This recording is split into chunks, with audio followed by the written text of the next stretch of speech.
सुप्रभात प्यारे विद्यार्थियों, good morning everyone. How are you? I hope you are all fine. Today is our video for class 7 subject SST chapter first tracing changes through 1000 years.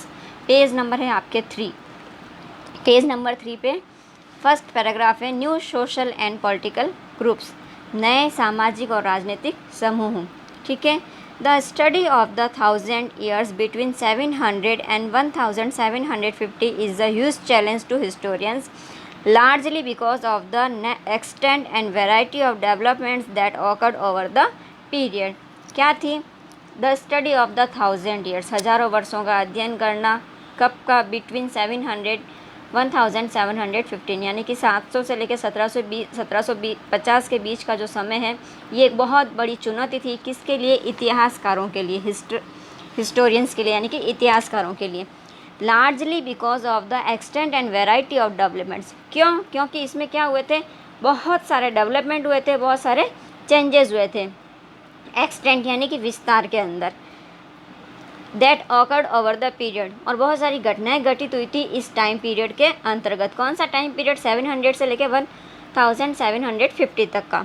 ठीक है. At different moments in this period, अलग अलग क्षणों में, अलग अलग पलों में इस टाइम पीरियड के अंदर new technologies emerge like the Persian wheel in irrigations. नई टेक्नोलॉजी डेवलप हुई. कौन सी? इरिगेशन यानी कि सिंचाई के लिए. जब हम फील्ड में सिंचाई करते हैं तो उसके लिए एक नई टेक्नोलॉजी सामने आई है. कौन सी? Persian wheel in irrigations. Persian wheel का आपको पता है, जिससे क्या किया जाता है? इरिगेशन की जाती है. And the spinning wheel in the weaving, spinning wheel in the weaving, जिससे बुनाई की जाती है, कताई की जाती है, आप लोगों को पता होगा. एंड फायरमैन एंड कॉम्बैट, युद्ध के अंदर जो फायरमैन्स का मतलब बंदूकें, उनका जो यूज़ किया जाता है, ये सब क्या है? न्यू टेक्नोलॉजीज़ है. New foods and beverage came in the Indian subcontinent. Potatoes, corn, chillies, tea and coffees. नए भोजन के नए पदार्थ भी आए. कौन कौन से? और पेय पदार्थ भी आए. बेवरेज का मतलब पेय पदार्थ. कौन कौन से हैं? पोटैटो है, आलू, कॉर्न, मक्का, चिलीज, मिर्ची, टी यानी चाय, कॉफ़ी, ये सब क्या है? नए पेय पदार्थ भी हैं और खाद्य पदार्थ भी हैं. Remember that all these innovations, new technologies and crops came along with people who brought other ideas with them as well. So this was period of economic, political and social and culture changes. याद कीजिए, जैसे जैसे नवीनीकरण हुआ है, innovations का मतलब नवीनीकरण हुआ है.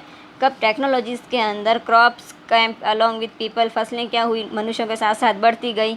जैसे जैसे जनसंख्या बढ़ी तो वैसे वैसे क्या बढ़ती गई? फसल भी बढ़ती गई, यानी कि ज़्यादा उसका उत्पादन किया जाने लगा. और किसके अंदर? With who broad other ideas, और जिनके नए विचार आए उन्होंने भी क्या किया? नए परिवर्तन लाए. सो दिस वाज पीरियड, और इस पीरियड के अंदर इकोनॉमिक यानी कि आर्थिक, पॉलिटिकल यानी राजनीतिक, एंड सोशल एंड कल्चर सामाजिक और पारंपरिक चेंजेस, ये सब इस चेंजेस इस टाइम पीरियड के दौरान आए हैं. ठीक है. This was also a period of significant mobility. यह पीरियड क्या था? बहुत ही महत्वपूर्ण था. और मोबिलिटी का मतलब गतिशील था. Groups of people travelled long distance in search of opportunity. लोगों का समूह, अपॉर्चुनिटी का मतलब अवसर, तो अवसर की तलाश के अंदर ट्रेवल करते थे. वो एक जगह से दूसरी जगह पर यात्रा करते थे. अवसर का मतलब यहाँ पे अपॉर्चुनिटी का मतलब जॉब है. One group of people who became important in this period were the Rajput. एक वह ग्रुप जिसका नाम क्या है? राजपूत है, वो बहुत ही इम्पोर्टेंट है. अ नेम डिराइव्ड फ्रॉम राजपुत्र, द सन ऑफ रूलर. शासक का जो पुत्र होता है उसको क्या कहा जाता है? राजपुत्र कहा जाता है. बिटवीन द 8 and 14 सेंचुरीज, 8 और 14 यानी 14वीं शताब्दी के बीच में, the term was used more generally to address a group of warriors who claimed Kshatriya caste status. 8 और 14वां शताब्दी के बीच में जितने भी योद्धाओं ने युद्ध लड़े, वो सब क्या कहलाए? क्षत्रिय कहलाए. क्या कहलाए? क्षत्रिय कहलाए. जो भी योद्धा थे उनको क्या कहा गया? क्षत्रिय कहा गया. The term included not just rulers and chieftains but also soldiers and commanders who served in the armies of various monarchs all over the subcontinent.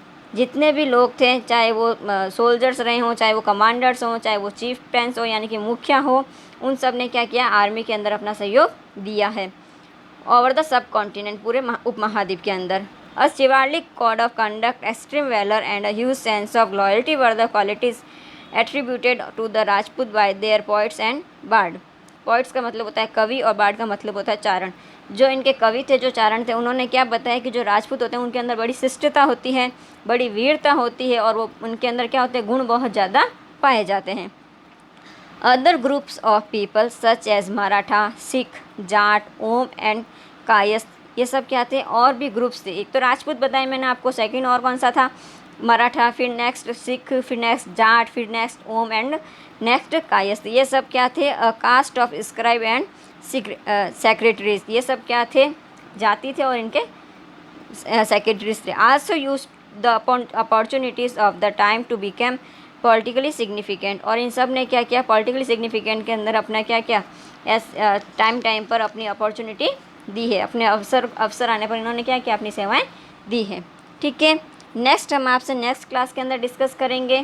Have a nice day, thank you.